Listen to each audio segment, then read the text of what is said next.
ሰላምና ጸጋ ይብዛላችሁ ወዳጆቼ። ዛሬ እጅግ በጣም የተባረኩበትን እናንተ ደግሞ የምትባረኩበትን የምትጽናኑበትን መልእክት ይዤ መጥቻለሁ።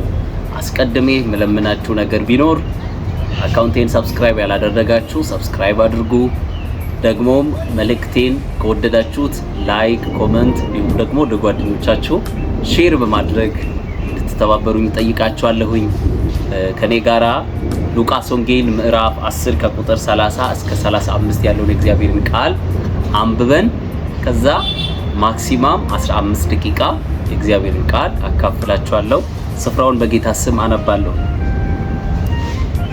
አንድ ሰው ከኢየሩሳሌም ወደ ኢያሪኮ ወረደ፣ በወንበዴዎችም እጅ ወደቀ። እነርሱም ደግሞ ገፈፉት፣ ደበደቡትም፣ በሕይወትና በሞት መካከልም ትተውት ሄዱ። ድንገትም አንድ ካህን በዚያ መንገድ ወረደ፣ አይቶትም ገለል ብሎ አለፈ።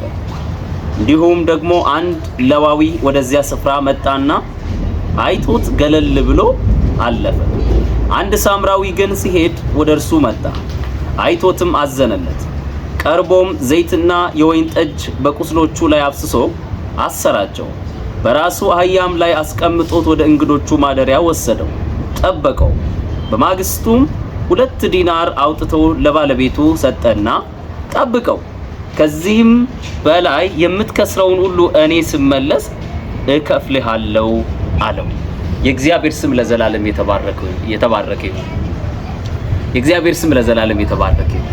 ወዳጆቼ አብዛኞቻችን ትናንትና በደረሱብን በገባናቸው ገደሎች ሆነ ባገኘነው ገድል ተይዘን ዛሬን መኖር አቅቶን ነገን ደግሞ በተስፋ ማየት ተስኖን በትናንትናችን ታስረን በህይወታችን ውስጥ ያልተመለሱ ብዙ ጥያቄዎችን ይዘን እንኖራለን። ወዳጆቼ ትናንት አልፏልና ልንመልሰው የተበላሸ ነገር ካለም ልናስተካክለው አንችልም። ደግሞ ጥሩ ነገር ካለ ያ ነገር ኦሬዲ አልፏል። ነገ ደግሞ በእጃችን አይደለም። ነገም ቢሆን በእግዚአብሔር እጅ ላይ ነው ያለው። ዳሩ ግን ዛሬና አሁን የኛ ነው። ስለዚህ በተሰጠን ዛሬ ተብሎ በተሰጠን ቀን በተጨመረልን እድሜ የሚገባውን ህይወት መኖር እያለብን መፍጠር ያለብንን ተጽዕኖ መድረስ ወዳለብን ቦታ ማድረግ ያለብንን ነገር ሳናደርግ በትናንትና ታስረን እንዳንንቀሳቀስ፣ እንዳንሰራ፣ እንዳናስብ ተደርገን ብዙዎቻችን በልዩ ልዩ አይነት ነገሮች ውስጥ አለን። ዛሬ እንኳን አለፈ ልላችሁ መጥቻለሁ። ማስታወሻ እየያዛችሁ እንድትከታተሉ ይጠይቃችኋለሁ። እንኳን አለፈ ወዳጆቼ። አሁን ያነበብኩት ክፍል ሁላችሁም የምታውቁት በጣም እጅግ የሚታወቅ የተወደደ የእግዚአብሔር ቃል ክፍል ነው። በመሰረቱ የማይወደድ የእግዚአብሔር ቃል ክፍል የለም። ዳሩ ግን የምታውቁት በጣም ፈመስ የሆነ ክፍል ነው ልላችሁ ፈልጌ ነው። ሉቃስ ወንጌል ምዕራፍ 10 ከቁጥር 30 ጀምሮ ያነበብኩት ላይ አንድ ሰው ከኢየሩሳሌም ወደ ኢያሪኮ ወረደ ይላል። ከዛ ሰውየው በወንበዴዎች እጅ ወደቀ ይላል። ወንበዴ ማለት ገንዘባችሁን ሳይሆን ነፍሳችሁን መዝረፍ የሚችል ወይንም ሊገላችሁ የሚችል ዓላማው እናንተን ገንዘባችሁን ብቻ መውሰድ ሳይሆን ህይወታችሁን መውሰድ፣ መግደል፣ ማጥፋት የሆነ ማንንም የማይሰማ አረመኔ ማለት ነው። እና ይህ ሰው በወንበዴዎች እጅ ወደቀና ደበደቡት ይላል መጽሐፉ ሲናገር። ደበደቡትና በህይወትና በሞት መካከል ጥለውት ሄዱ ይላል። ወዳጆቼ የዚህ ሰው ነገር አስከፊ የሆነበት ምንድነው? በህይወትና በሞት መካከል ነው ይሄ ሰው የተተወው። እና እርዳታ ያስፈልጋል ይሄ ሰውዬ፣ እገዛ ያስፈልጋል ይሄ ሰውዬ። እና እነዚህ ሰዎች ትተውት ሄዱ። ከዛ መጽሐፍ ቅዱስ ምን ይላል? ድንገትም አንድ ካህን በዚያ መንገድ ወረደ ይላል። ወዳጆቼ አስቡ፣ ካህን ማለት የቤተ መቅደስ ሰው ነው፣ የቤተ ክህነት ሰው ነው፣ ወይንም በአዲሱ መደበኛ ትርጉም የእግዚአብሔር ሰው ነው። የቸርች ሰው ነው፣ መንፈሳዊ ሰው ነው፣ የሃይማኖት ሰው ነው። ይህ የተመታው ሰውዬ እርዳታን ሲያስብ ወደ ልቡ ቀድሞ ሊመጣለት የሚችል ሰው ነው እና ሲያየው ይህ ሰው ነፍስ ውጪ ነፍስ ግቢ ላይ ነው። በጣም እጅግ አጣብቂኝ ሁኔታ ውስጥ ነው ያለው እና ይህ ሰው ይረዳኛል ብሎ ጠብቆ ነበር። ወዳጆቼ አሁን እናንተ የምትጠብቋቸው ሰዎች፣ አይናችሁን የጣላችሁባቸው ሰዎች ምናልባት የሩቅ ሰዎች ወይ ደግሞ የእናንተ አይደሉ ሰዎች ቢሆኑ ምንም ችግር የለም። ዳሩ ግን የልብ ሰው ያላችሁት የቅርብ ወዳጅ ያላችኋቸው ሰዎች አምናችሁ እንዳይታመኑላችሁ ይችላሉ እና ካህኑ መጣና ሰውየው እንደጠበቀው ሳይሆን ያልተጠበቀ ነገር አደረገ። አየውና ገለል ብሎ አለፈ። ወዳጆቼ እንኳን አለፈ አልኩት። እንግዲህ እስከ መጨረሻ ቅድም ታሪኩን ካነበብኩ በኋላ ይሄ ሰውዬ እንኳን አለፈ አልኩት። ለምን አልክ ካላችሁኝ ይህ ሰው የሆነ ነገር ቢረዳው እድሜ ለኔ ቀና ወጣውለት፣ እኔ ነኝ ቀና ያረኩለት፣ እኔ ባልኖሮ የኔ ሞቶ ነበር እያለ በየምስባኩ በየምኩራቡ ይህንን ሰው የስብከቱ ማጣፈጫ ያደርግ ነበር። ነገር ግን አይቶት አለፈ። እንዲህ ብላችሁ ጻፉ፣ እንኳን አለፈ። ወዳጆቼ የጠበቃችኋቸው ሰዎች እንኳን አለፏችሁ። ተስፋ አድርጋችሁ አይናችሁን የጣላችኋቸው ሰዎች እንኳን አለፏችሁ። እሱ ብቻ አይደለም፣ እንደገና ደግሞ አንድ ለዋዊ ወደዚያ ስፍራ ወረደ ይላል። ከዛ ይህ ለዋዊም ደግሞ አይቶት ገለል ብሎ አለፈ ይላል። ወዳጆቼ እንደገና ለዋዊም የቤተ መቅደስ ሰው ነው። ካህኑ ምናልባት የቤተ ክርስቲያኒቱ ሰብሳቢ ቢሆን ለዋዊው ደግሞ ፓስተሩ ሊሆን ይችላል። ነገር ግን ለዋዊውም አይቶት ገለል ብሎ አለፈ ይላል መጽሐፍ።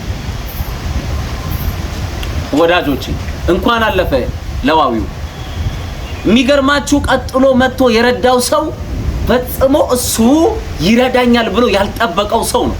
ማን ነው ካላችሁኝ ሳምራዊ ነው። ወዳጆቼ ይህ ሳምራዊ ወንበዴ በፍጹም የማይጠብቀው ሰው ነው። መጽሐፍ ቅዱስን ሲናገር እንደዚህ ይላል፣ አንድ ሳምራዊ ግን ሲሄድ ወደ እርሱ መጣ፣ ሉክ አይቶትም አዘነለት። ወዳጆቼ ከዛስ ቀርቦም ዘይትና የወይን ጠጅ በቁስሎቹ ላይ አፍስሶ አሰራቸው። ከዛስ በራሱ አህያ ላይ አስቀምጦት ወደ እንግዶቹ ማደሪያ ወሰደው። ከዛስ ጠበቀው። የሚገርም ነው። ከዛስ በማግስቱ 2 ዲናር አውጥቶ ለባለቤቱ ሰጠና ጠብቀው፣ ከዚህም በላይ የምትከስረውን ሁሉ እኔ ስመለስ እከፍልሃለሁ አለው። ወዳጆቼ ታዲያ ይህ እንኳን አለፈ አያስብልም? እኔ ምን ብዬ ጻፍኩ መሰላችሁ? ያለፏችሁ ሰዎች ምናልባት አንደኛ በጣም የጠበቃችኋቸውና ያመናችኋቸው ሰዎች ሊሆኑ ይችላሉ። በጣም ኤክስፔክት ያደረጋችኋቸው። በመሰረቱ አንድ ነገር ገብቶኛል። ሰው ስላለው አይረዳችሁ። ሰው ከኪሱ ሳይሆን ከልቡ ነው የሚሰጣችሁ። መጽሐፍ ሲናገር አይኖቼን ወደ ተራሮች አነሳው፣ ረድኤቴ ከወዴት ይምጣ? ረድኤቴ ሰማይንና ምድርን ከሰራ ከእግዚአብሔር ዘንድ ነው። ዲዲሲ ስለዚህ ሰው ስላለው ከፍ ስላለ፣ በገንዘብ ከፍ ስላለ፣ በፖለቲካው ከፍ ያለውን ቦታ ስለያዘ አይረዷችሁ። ዳሩ ግን መጽሐፍ እንደሚል ረድኤቴ ሰማይና ምድርን በሰራ በእግዚአብሔር ስም ነው እንደሚል ከእግዚአብሔር የተላከ የእግዚአብሔር ሰው ይረዷቸዋል። ሰው ስላለው ምንም አያደርግላችሁ። በመጽሐፈ ነገሥት ካልዕ ምዕራፍ 6 ከቁጥር 25 ላይ ስታዩ ንጉሱን አንዲት ሴት መታ እርዳኝ አለችው። ንጉሱ እንዲህ አለ፣ እግዚአብሔር ያልረዳሽን እኔ እንዴት አድርጌ ልረዳሽ እችላለሁ? እዩት ወዳጆቼ፣ እግዚአብሔር ካልረዳን ንጉስ ሊረዳን አይችልም። ጠቅላይ ሚኒስትሩ በስልጣኑ ላይ ተደግፎ ሊረዳን አይችልም። ስለዚህ ረድኤቴ እግዚአብሔር ነው በሉ። በእውነት ረድኤቴ ሰማይንና ምድርን በሰራ በእግዚአብሔር ስም ነው። እኔ ተስፋ ማደርገው ማን ነው? አጎቴን ነው፣ አክስቴን ነው፣ ጓደኞቼን ነው፣ ማቃቸውን የሚቀርቡኝን የኔ ያልኳቸው ሰዎች ነው።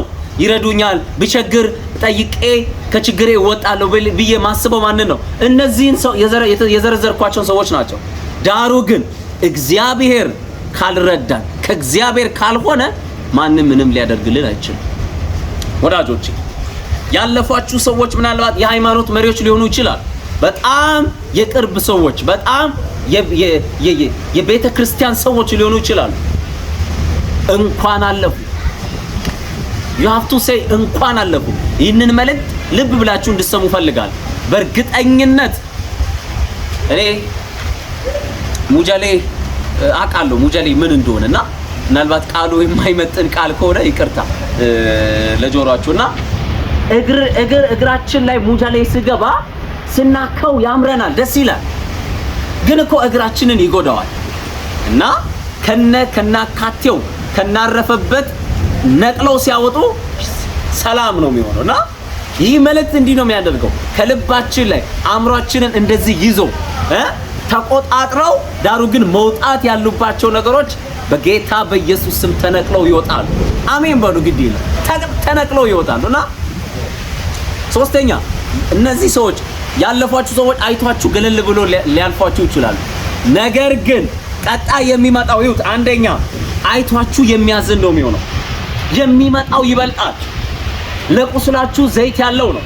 ለስብራታችሁ ጠገን፣ ለውድቀታችሁ መነሳት፣ ለሐዘናችሁ ማጽናናት ባንደበቱ ያለ ልብስ የሚገዛላችሁ ሳይሆን ልባችሁን የሚጠግንላችሁ ሐሳብ የሚሰጥ ሳይሆን የሚመጣው ሐሳብ የሚሰጥ ነው። ወዳጆች በሕይወታችሁ አስተውሉ። ኮመንተሩ ከሄደ ስፖንሰሩ ይመጣል።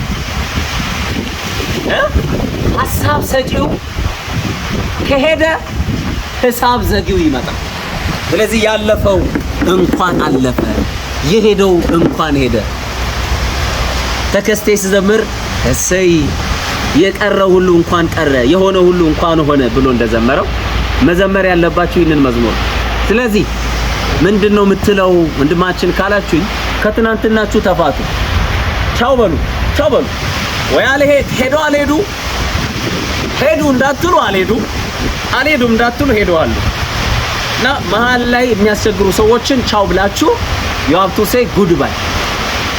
ያለኔ መኖር አይችልም አትችልም ብሎ ያሉ ሁሉ ፏ ብላችሁ ዝንጥ ብላችሁ ስትኖሩ ያያል። ያለሱ መኖር የማንችለው እግዚአብሔር ብቻ ነው። ከእግዚአብሔር ውጪ ማንም ስለሄደ ስለመጣ በህይወታችን የሚመጣ እና የሚቀነስ ነገር የለም። ትንፋሻችንና መንገዳችንን በእጁ የያዘው ሰዎች በህይወታችን ላይ ያስፈልጋሉ። ነገር ግን መሰረት አይደሉም የህይወታችን። ጌታ ብቻ የህይወታችን መሰረት ነው። ወዳችኋለሁ። ስለተከታተላችሁኝ አመሰግናለሁ።